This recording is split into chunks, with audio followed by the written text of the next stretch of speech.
Hello and welcome. My name is Rachel Coletta. I'm a psychic intuitive and energy healer, and in today's video I'm going to be sharing with you guys all about what to do if you feel like you've lost your passion, your excitement, your enthusiasm. This is a season of life, part of the ebbs and flow of energy that we all go through at some point in time. All of us feel flat or uninspired. It's completely normal and it's completely natural stage to pass through as a human being. But there are certain things that you can do to really take good care of yourself during these time periods and to help work with that energy and get the energy flowing in a more gentle, kind, and expeditious way than fighting against it or just being stuck in frustration or the mess. So let's get started. To begin, what is passion? So passion is when we're living our truth and expressing our soul. When we're doing those two things, so there's a being component, a living in our truth, and expressing an outward directing of energy, of our truth, of that purpose. So there's the being component, and then there's the outward expression of that component that comprises living in our passion. When we're doing these things, we are in our passion.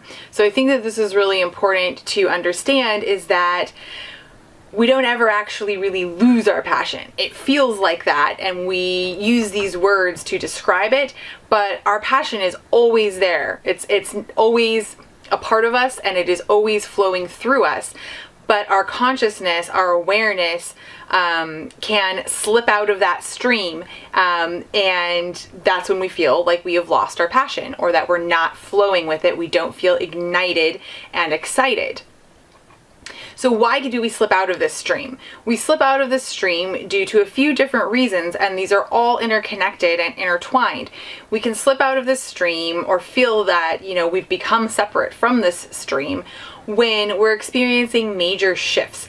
And this can be obvious shifts in our lives, large transitions or upheavals that happen in our external, environment, in our actual living experience.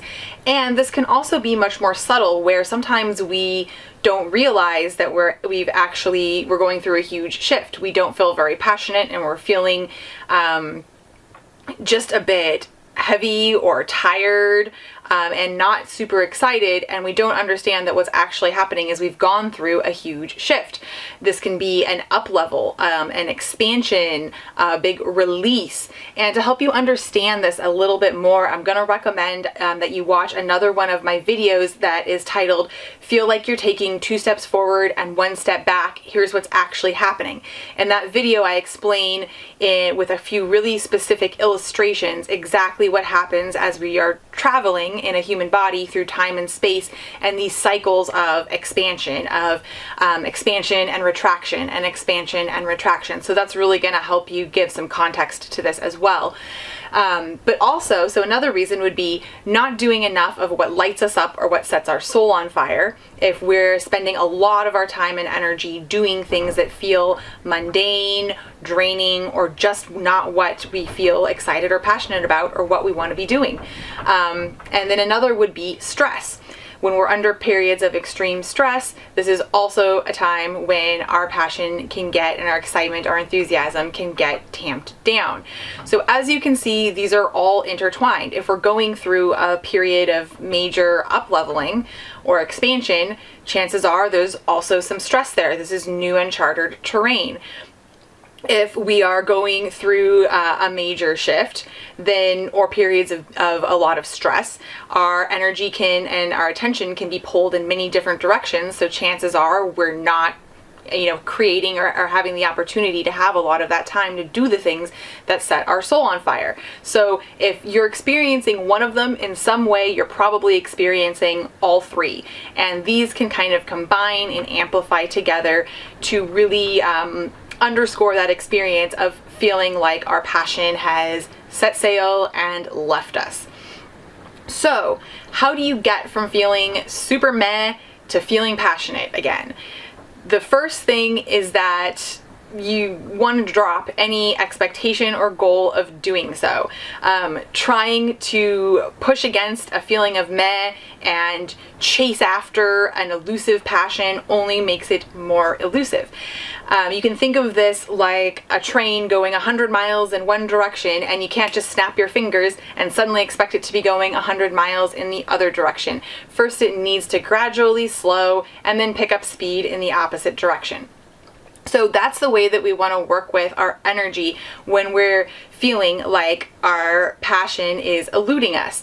Not to try to, really clench in and pursue harder, or really focus on getting out of a certain state of ickiness. That's like asking the train to go from 100 miles per hour going north to 100 miles per hour going south. It's just not realistic, and it ends up creating even more frustration, because it feels like the harder we try, the more elusive it becomes. So what we want to do here is we want to build a bridge. We want to create that space for our energy, for the momentum to slow down, for our energy to calm if we're going through a major shift, if our things are happening in our lifestyle that are requiring a lot of our attention, where we're not finding the time or space to express ourselves in the way that really feels good to us. We're experiencing a lot of stress. These are all things that are very agitating to our energy. So the best thing to do in these situations is to focus on calming, soothing, and relaxing the energy, and that allows you to slip right back into that stream, that flowing river of your passion that is always gushing forth inside of you, and you can just slip right back into it instead of crawling tooth and nail trying to get yourself to the bank of that river by fighting against something. So how do we build a bridge? I'm going to give you 5 things that you can do here that you can work with to build this bridge to slip back into your passion stream. So the first one, number 1, this is the most important thing, is do not make this about you or your self-worth. Please, please, please do not do that. It is so easy to do this. I've experienced this. So many people that I've worked with have talked to me about feeling this and experiencing this when they are in this space. It's so easy to feel frustrated, to feel worthless, to feel like you're not good enough, to feel like maybe there's something wrong with you because you just can't get it together. And that absolutely could not be further from the truth. Again, definitely go watch that video that I recommended. I'm going to link it below, but this will really help you to have compassion for yourself. When you understand these cycles, you'll understand that it's an inevitable part of moving forward through time and space, and it is absolutely not at all reflective of you or your worth. You deserve to be supported, loved, and abundant, even if you aren't feeling passionate and excited. That's the truth. I'm going to say it again. You deserve to be supported, loved, and abundant, even if you're not feeling incredibly passionate or excited. You are always worthy of these things. There's nothing that you need to do to earn it. You deserve to be supported, loved, and abundant, even if you're feeling meh. It's true. So the number 2 thing that you can do here to build this bridge, which is also a bit counterintuitive, is rest. So when we're feeling stressed, when we're going through large shifts, these things never seem to really happen at convenient times. That's just the way it works. We get what we need and not always exactly what we want when it comes to growth and expansion. And so it is really easy when these things are happening and it seems like everything is happening at once, all of these shifts, whether those are external or more happening more internally, whether or not is obvious, when stress is coming up. These are times where it's really easy to feel like there's 100 things on our plate and just tell ourselves we need to push harder. And that is absolutely the opposite thing that you want to do when you're not feeling passionate and when you are not feeling excited and enthusiastic about your purpose, your life, or just life in general. It is so important to carve out that time to allow your energy to rest. If you think about it, if you're going through a huge shift, if you're a teenager and you're going through a huge growth spurt, that's why teens sleep in really late in the morning. we need extra rest. And so it is safe and it is okay for you to rest. I'm going to say that one more time as well.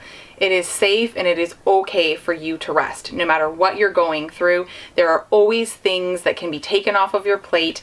There are always things that you can say no to create more space for rest for yourself. So the number 3 thing is nourishment. So I want you to ask yourself, what feels nourishing?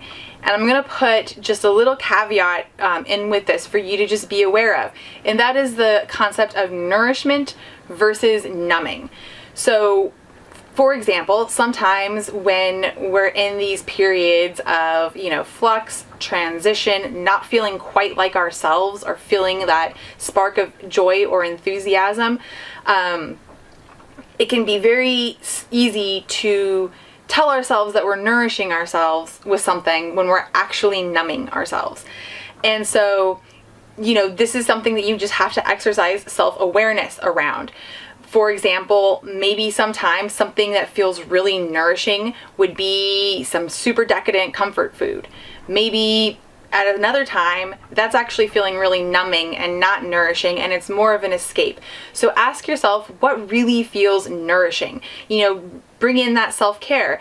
And this isn't about, some social media checklist of 10 different self-care things that you need to be doing every day. This isn't about adding to your to-do list. This is carving out spaciousness, time and for spaciousness. So, pampering yourself, taking a bath, eating really nourishing, healing, healthy, delicious foods, time in nature. Would it be really nourishing for you to have more alone time? Would it be really nourishing for you to have more time connecting deeply with the people you love and care about? And this can vary and fluctuate, for each individual person depending on where they're at in their life. So what felt really nourishing for you a couple weeks or a couple months or a couple years ago might not feel the same now. And this can also vary from person to person. So your nourishment doesn't need to look like somebody else's nourishment. If you ask yourself that question, more often than not, our intuition, our heart, our energy brings forth an answer about what would feel really good to it in that moment. And then just run it through that little check for yourself through the heart space of, does this feel nourishing or does this feel numbing? And move forward with nourishing yourself deeply during this time. Number 4, let your feelings be okay. Observe. This is the best time to become an observer, a gentle observer of where you are at. Just notice any emotions or judgments that arise when you're in this space. Are there feelings of grief or sadness? Sometimes when we feel like we've lost our passion and we don't feel like ourselves, there's something that's wanting to be grieved there through a transition, through a release. Are you noticing judgments about your value or your self-worth that are coming up when you're not feeling passionate? Just observe and just notice. In this specific situation, more often than not, of course, there are always exceptions, so follow your own inner knowing, but I'm not going to recommend or ask you to dive really deep into these emotions that come up. This is a time that that's so tender. And I feel like there are times for diving really deep into these emotions, doing shadow work, peeling back layers. And then there are times to just be very gentle and respect the tenderness of the space that you're in, and let yourself just observe and notice, and not go into maybe really, really, really deep energy work unless you feel pulled to do so. This is a place where you really want to layer in self-love and acceptance and compassionate witnessing. So one way that you can work with those emotions without really diving into deep energy work is through just simply witnessing them. And I'd like to offer using a mantra, something like, even though I feel frustrated, I deeply love and accept myself. So maybe you notice feelings of frustration coming up about not having that passion and excitement there burning inside of you at the moment. Maybe that feels frustrating. Maybe again, this is bringing up feelings of self-worth. Maybe you could say, even though I'm feeling low self-worth. I deeply love and accept myself. And just layering in that witnessing and that compassionate, loving energy with whatever is coming up and being present with it. And lastly, number 5, open yourself up to the possibility of play and laughter. And by play, I mean play where there is no end goal or result that we're looking to achieve. Completely free play, like we did when we were kids. So many of us as adults have forgotten it, and I see people have some interesting ways in which they will frame play, like, oh, well, I've really been wanting to repaint my bedroom, and that will be creative and fun, and I'll enjoy it, and it's like play. Or, oh, I'm gonna, create all of these craft projects for Christmas gifts that I want to give my friends this year, and that's like play because it's being creative. But all of these things have sort of a to-do or like a checkbox that we're looking to tick with it. It's not just play for play's sake. And also notice that I said the possibility of play and laughter. So this is not a fake it till you make it sort of a scenario. This isn't trying to force a feeling if you feel meh and you're just trying to pretend you feel really playful when you don't. This is just opening yourself up to opportunities. And this can be as simple as even asserting this to yourself. I am open to opportunities for free play and laughter. If you notice something that's funny, let yourself chuckle a little bit. Maybe put on a funny movie, something that you know always makes you giggle. Because here's the thing, play and laughter are passion igniters. And again, this isn't something to force, but when you open yourself up to the possibility of it, it will flow in and those opportunities will present. And the more you let yourself just sort of flirt and be open to those opportunities, you'll start to feel the energy move, especially if you're doing this in conjunction with at least some of the other steps that I previously mentioned. It will really help to loosen things up. So thank you guys so much for being here with me today. I would love to hear from you guys in the comments. Have you had this experience of feeling like you've lost your passion? If so, how did you work with it? Do you have any tips or tricks that you'd like to share in the comments below? Let us know. If you enjoyed this video and you found it helpful, please don't forget to give it a like, a thumbs up, and if you haven't already, subscribe. You can hit the bell button right next to the subscribe button. That will give you notifications every time I post a new video. It's been such a pleasure being here with you guys today. I sincerely hope that this information is helpful to you on your journey. All my love. Until next time. Bye.